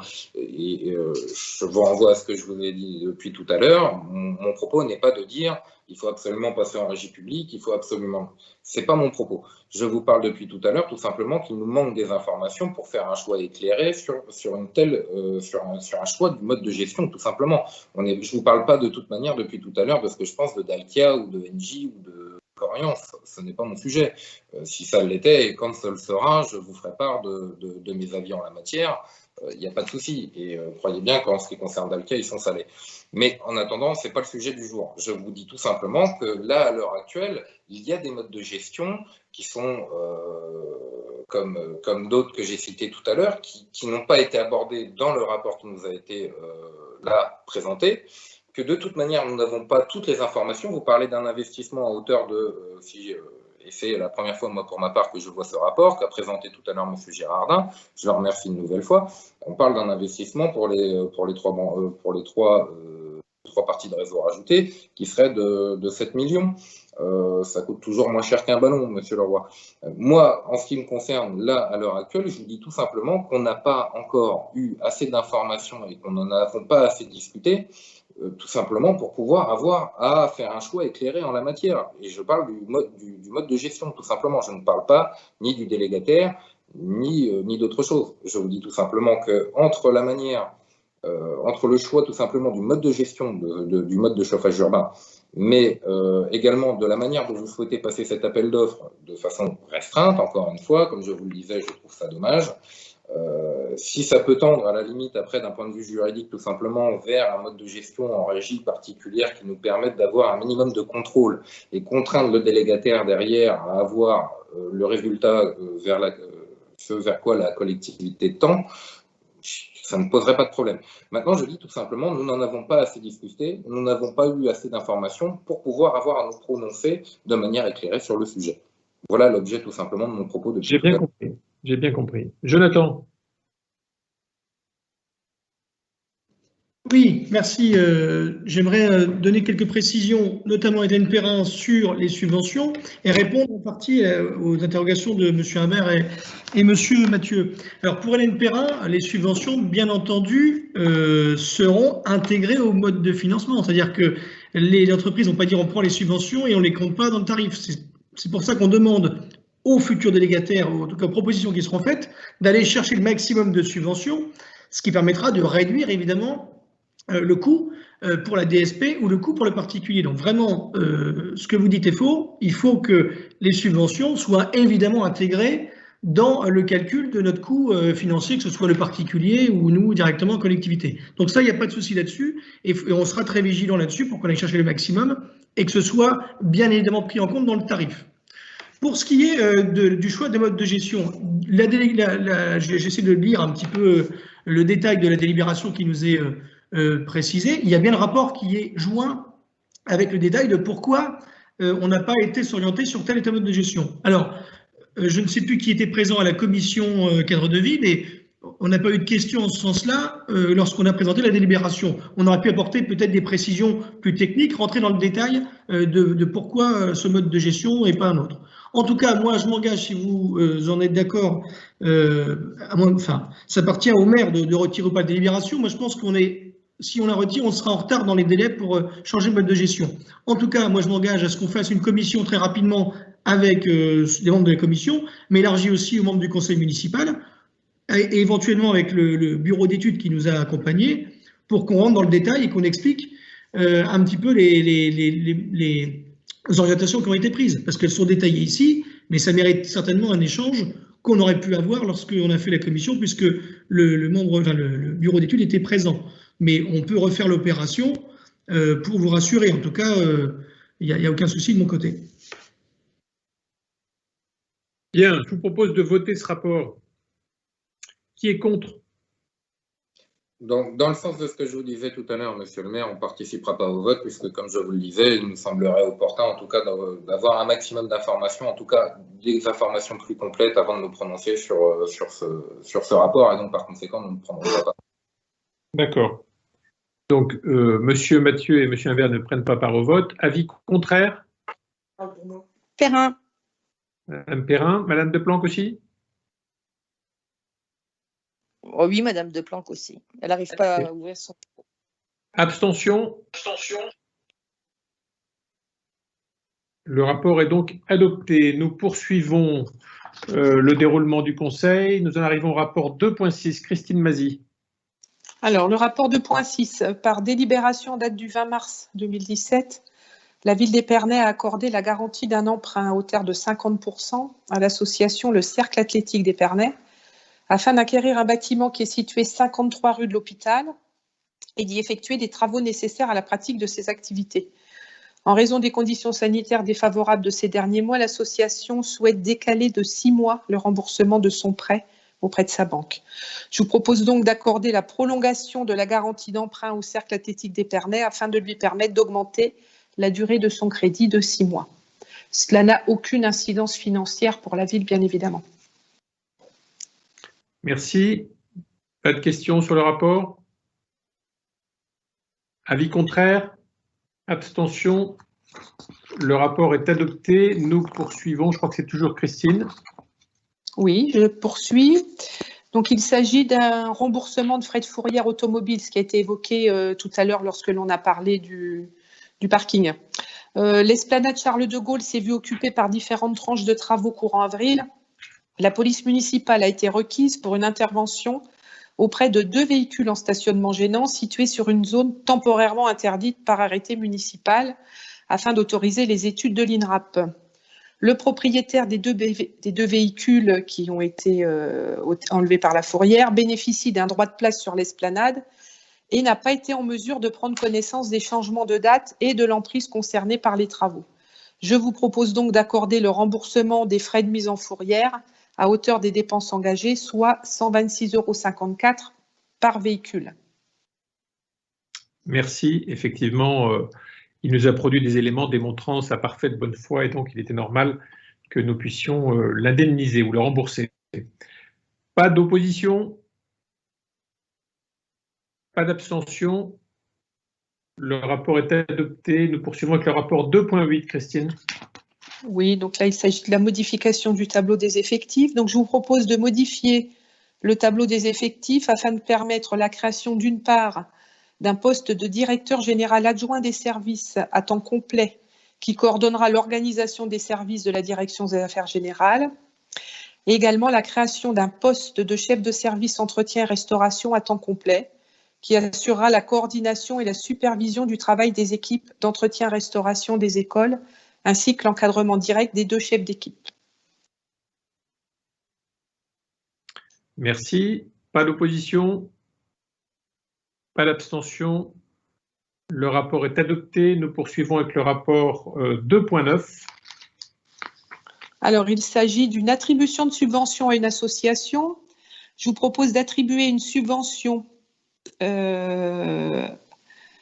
d'action pour l'harmonie des tonneliers d'Épernay pour un montant de 2 000 €. Il s'agit de l'achat d'un instrument de musique qui s'appelle un sousaphone. Voilà, c'était la minute culturelle de ce soir. Voilà, c'est un cuivre, de la famille des cuivres. C'est cela, qui ressemble à un hélicon. Bien. Pas de questions, pas d'opposition, pas d'abstention. Denis Mathieu. OK. Le rapport est donc adopté. Nous passons au rapport 2.10. Chers collègues, le pacte de gouvernance est un outil au service des communes membres et de l'intercommunalité. L'élaboration de ce pacte est un moyen de placer les élus municipaux et les élus communautaires au cœur de l'intercommunalité dans son fonctionnement quotidien. Je vous propose donc d'émettre un avis favorable au pacte de gouvernance porté et proposé par la communauté d'agglomération. Je précise qu'il a déjà été adopté par la communauté d'agglomération, mais que l'ensemble des conseils municipaux sont tenus de l'adopter également, en tout cas de se prononcer dessus. Je vous passe la lecture des 3 pages de ce pacte qui correspond d'ailleurs à une des préconisations de la loi engagement et proximité qui avait été votée il y a un peu plus de 2 ans. Un certain nombre de collectivités, notamment les plus petites d'entre elles, ressentaient le fait de se trouver plongé dans de grandes intercommunalités sans avoir d'éléments d'information et de modes d'expression spécifiques. C'est en ce sens que la loi engagement et proximité a été imaginée. Elle nous concerne moins évidemment puisque nous ne sommes pas à l'échelle de l'agglomération dans le cadre d'une intercommunalité qui a été définie de force, mais par la volonté de 2 communautés de communes d'unir leur destin. Donc notre situation change singulièrement par rapport à d'autres intercommunalités et cette charte a été très largement approuvée par les élus du conseil communautaire. Madame Deplanque. Oui, j'aurais aimé savoir si je pouvais participer à certaines des commissions. Je répète parce que je crois Pardon ? du Larsen. Je voulais savoir si j'avais le droit de participer à certaines de ces commissions. Vous êtes conseillère communautaire ou pas, non? Oui. Non. Non. Je pense que la possibilité vous est offerte, je vérifierai dans le règlement intérieur, mais nous acceptons. Alors, c'est vrai que les communes qui ont très peu de conseillers municipaux, donc de conseillers communautaires, sont habilitées à envoyer certains élus de conseillers municipaux au conseil communautaire parce qu'ils ont normalement une représentation limitée à un seul membre dans le conseil communautaire, ce qui n'est pas notre cas. Je vérifierai là-dessus et je vous dirai ce qu'il en est, Madame Deplanque. Monsieur Mathieu? Merci. Oui, tout simplement parce que vous parlez donc de ce pacte de gouvernance et à ce sujet, comme l'a dit ma collègue Sarah, ce pacte permettrait tout simplement justement à des conseillers municipaux qui ne sont pas conseillers communautaires éventuellement de se présenter lors des commissions. Pas d'y participer, mais au moins, a priori, de s'y présenter. Je reviens donc sur l'une d'elles dont je l'ai abordée à plusieurs reprises en fin d'année dernière, qui est la commission d'accessibilité, pour laquelle je ne sais pas si elle a été mise en place puisqu'elle devait l'être en décembre, et pour ce que j'en sais, ce n'est pas le cas malheureusement à l'heure actuelle. Si ce pacte de gouvernance est passé, cela permettrait donc qu'on puisse avoir en tout cas la possibilité d'y participer. Et c'est l'objet de la question. Est-ce que c'est bien le cas, comme l'a demandé donc ma collègue Sarah? En tout cas, il y a une disposition qui le prévoit dans le pacte de gouvernance, puisqu'il est indiqué dans sa première page. Ainsi, les conseillers municipaux ne siégeant pas au conseil communautaire peuvent participer aux 8 commissions thématiques communautaires et accéder aux informations sur l'activité de l'agglomération via le site internet et le magazine. Donc, pour moi, c'est autorisé, mais je vous ferai une réponse un peu plus précise au vu notamment des statuts. Parce que là, le pacte de gouvernance est différent des statuts de la communauté. Donc, je vous ferai une réponse plus précise. Merci. Sur ce rapport, Alors, je pense qu'on vote. Avis contraire? Abstention? Oui, Denis Mathieu, je préfère tenir Deux tranquillement. Deux abstentions. Deux abstentions, oui. Très bien. Le rapport est donc adopté. Nous passons au rapport 3.1. Ahmed Mam, s'il est arrivé. Non, je pense qu'il ne nous rejoindra pas. J'ai eu un petit message de sa part. Qui peut présenter le rapport à sa place?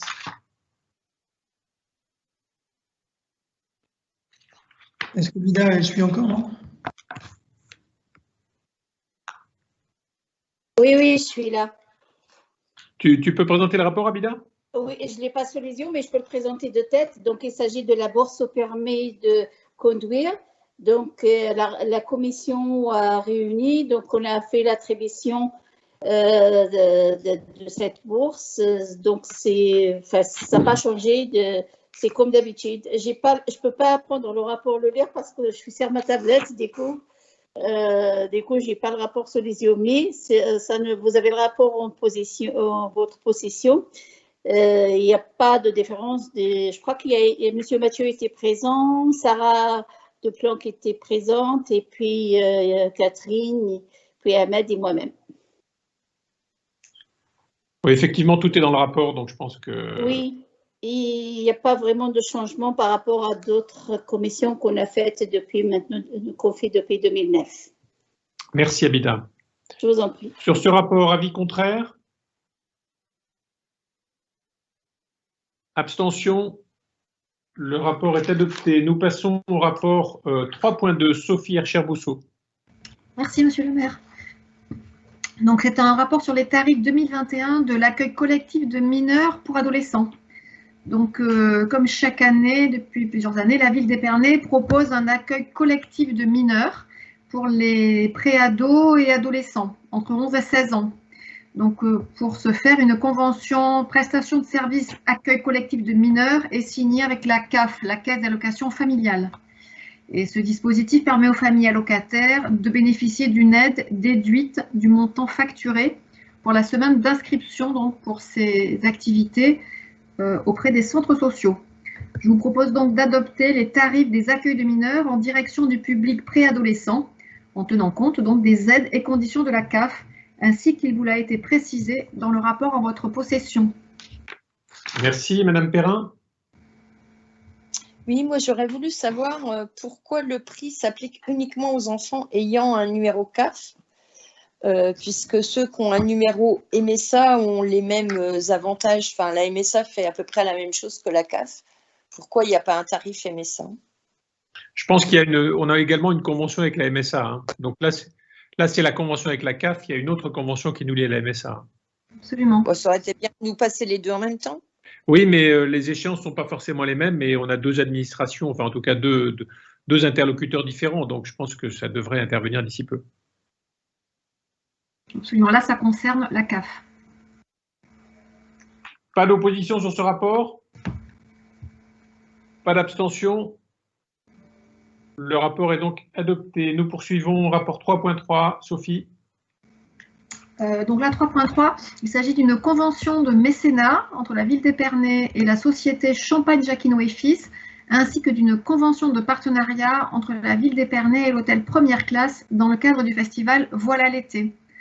Nous avons là deux partenaires. Donc, dans le cadre du festival Voilà l'été, qui se tiendra donc du 9 au 31 juillet prochain, la société Champagne-Jacquinot et Fils souhaite s'associer dans le cadre d'une action de mécénat. Quant à l'hôtel Première Classe, il reconduit son partenariat dans le cadre, effectivement, là, d'un partenariat en lien avec des chambres d'hôtel. Donc, les deux partenariats sont différents. Le premier, c'est un mécénat, et puis le deuxième, c'est un partenariat. Voilà. Merci. Donc, je vous propose d'approuver ces engagements de mécénat et de partenariat. Merci, Monsieur Mathieu. Oui, tout simplement. Par rapport au partenariat avec l'hôtel Première Classe, il est marqué dans les délibérations. Alors, ils le reconduisent, hein, vous m'excuserez, mais lors de la précédente, on ne l'avait pas voté en ce qui nous concerne. Donc, on n'a pas le détail. Tout simplement, il est noté que en contrepartie du fait qu'ils soient partenaires de ce festival, ils mettent à disposition à hauteur de 1 500 € les chambres et le petit déjeuner. Alors, ils mettent à disposition de quoi, de qui, comment? Alors, je peux vous répondre. Ils mettent à disposition des chambres avec petit déjeuner pour les artistes qui viennent se produire lors des concerts de Voilà l'été, avec un montant maximum de 1 500 €. D'accord. Merci. Avis contraire sur ce rapport? Abstention? Le rapport est adopté. On poursuit, Sophie, avec le rapport 3.4. Donc là, il s'agit d'une convention de prêt entre la DRAC Grand Est et le musée du vin de Champagne et d'archéologie régionale. Le musée a sollicité le prêt d'objets auprès du service régional d'archéologie de la DRAC afin d'enrichir le parcours des collections par des objets permettant d'évoquer certaines thématiques spécifiques qui pourraient être peu représentées dans les collections du musée. Une convention a donc été conclue entre la DRAC Grand Est et la ville d'Épernay pour une durée d'1 an. Je vous propose de prolonger ce prêt par le renouvellement d'une convention d'1 an et d'autoriser le maire ou son représentant à signer tout document afférent à ce dossier. Merci. Monsieur Mathieu, vous avez levé la main ou c'est votre main qui n'a pas été baissée?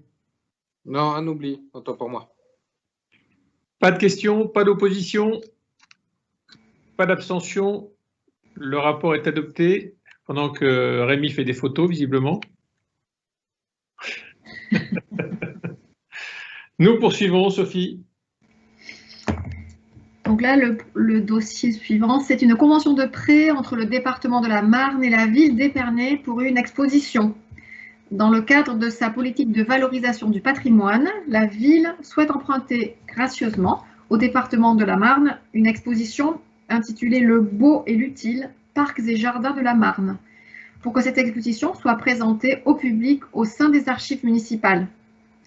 Donc, afin de régler les modalités et les principes essentiels, il appartient de conclure donc une convention de prêt qu'il vous est proposé d'approuver. Voilà. Merci. Des questions? Monsieur Imbert? Oui, une petite question toute simple. Pourquoi le lieu des archives municipales? Il y a une raison particulière du choix de l'exposition? Oui, parce qu'ils font déjà un travail autour de cette thématique et ils ont eux-mêmes d'autres types de documents à ajouter à l'exposition. Et c'est eux qui en ont fait la demande et qui la gèrent en fait. Ok, très bien, merci.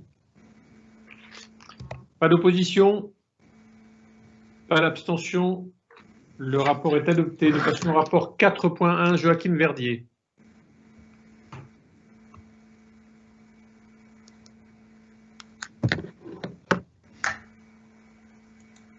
Vous m'entendez? Voilà, oui. Excusez-moi, j'ai rétabli. Mes chers collègues, le plan communal de sauvegarde est un outil de planification des actions et de tous les acteurs communaux pour la gestion des risques qui englobe à la fois les élus, les agents municipaux, les bénévoles, les entreprises partenaires du territoire. En cas d'événements majeurs et naturels, technologiques ou sanitaires, il a pour objectif l'information préventive et la protection des populations.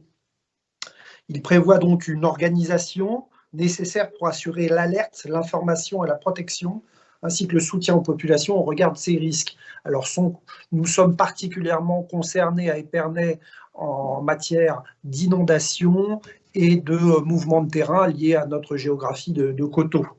Donc, je vous propose donc d'approuver cette mise à jour qui a lieu tous les 5 ans. Merci. Y a-t-il des questions? Pas de questions. Avis contraire? Abstention. Le rapport est adopté. Nous passons au rapport 4.2, Joachim.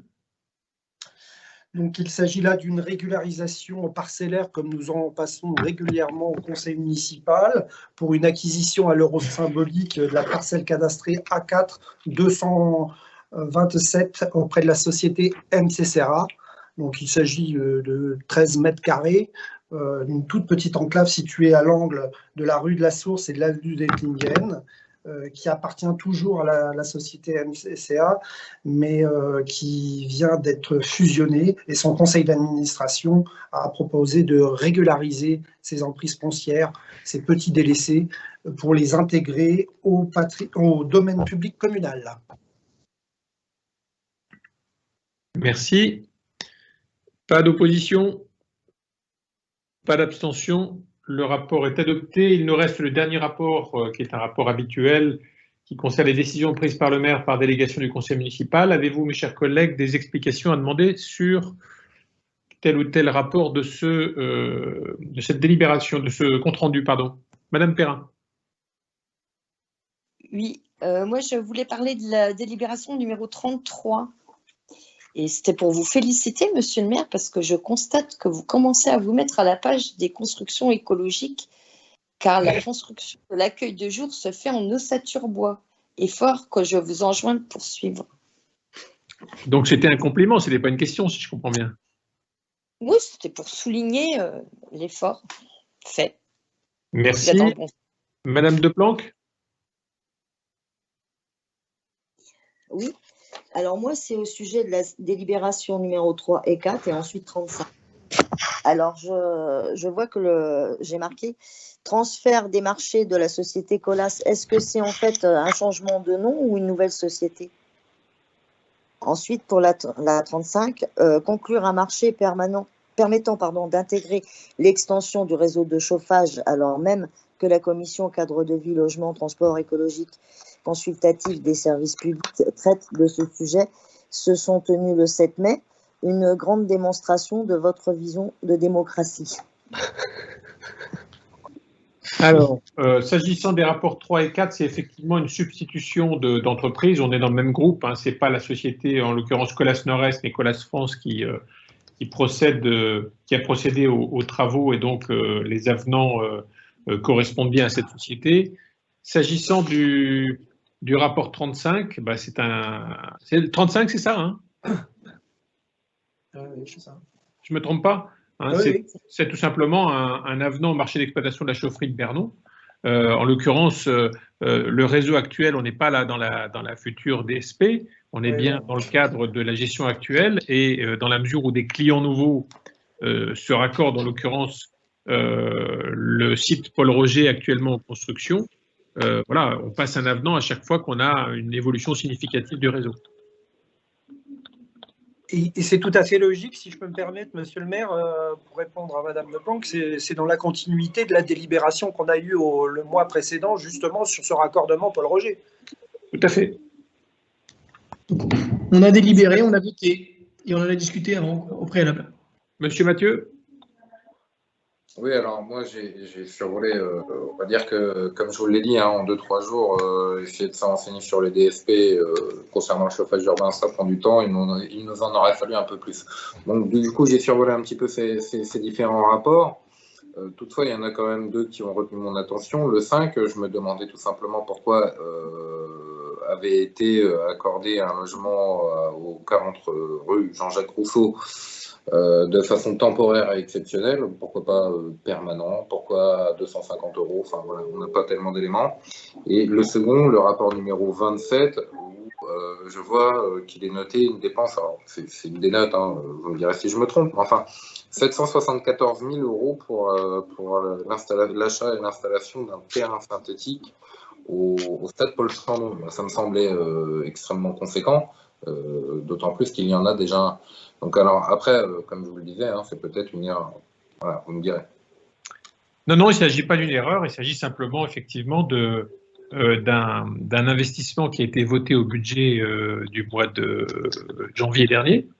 L'objectif, c'est évidemment de faire face à la pression du nombre de sportifs qui évoluent, alors certes pas en ce moment compte tenu de la crise du Covid, mais compte tenu du nombre de clubs, du nombre d'équipes et notamment du développement très, très fort du foot féminin, puisque nous avons, je crois, 7 équipes féminines aujourd'hui, toutes catégories d'âge confondues qui évoluent.